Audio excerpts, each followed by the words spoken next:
ఆ డ్రైనేజీకి సంబంధించినటువంటి ప్రత్యామ్నాయం లేకుండా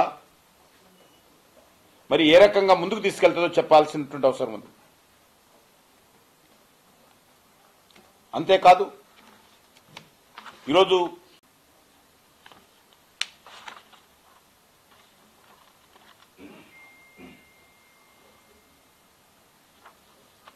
ఈ యొక్క పాలసీ ఏదైతే తీసుకొచ్చారో దీన్ని వెంటనే ఉపసంహరించుకోవాల్సిందిగా నేను ఈ సందర్భంగా డిమాండ్ చేస్తా ఉన్నాను.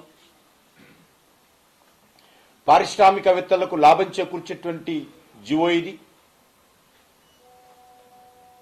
అక్కడ పనిచేస్తున్నటువంటి లక్షలాది మంది కార్మికులకు ఉపాధి కోల్పోయేటువంటి జీవో ఇది. హైదరాబాద్లో ట్రాఫిక్ సమస్య పెంచేటువంటి జీవో ఇది. హైదరాబాద్లో డ్రైనేజ్ సమస్య పెంచేటువంటి జీవో ఇది. ఇది రైతులకు ఒక న్యాయము, పారిశ్రామికవేత్తలకు ఒక న్యాయంగా ఉన్నటువంటి జీవో ఇది. కాబట్టి ఈ విషయంలో ప్రభుత్వము పునరాలోచన చేయాల్సిందిగా ఈ సందర్భంగా డిమాండ్ చేస్తా ఉన్నాను.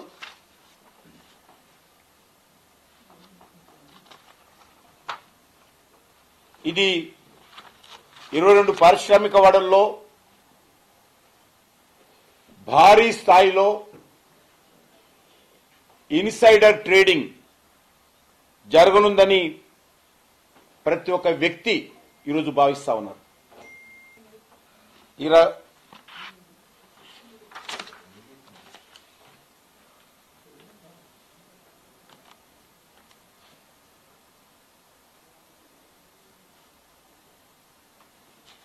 ముఖ్యంగా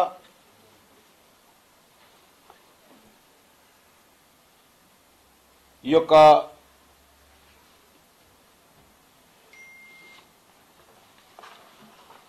జోన్స్ విషయంలో పునరాలోచన చేయాలి. అదేవిధంగా ముఖ్యమంత్రి గారు నిన్న మాట్లాడుతూ మరి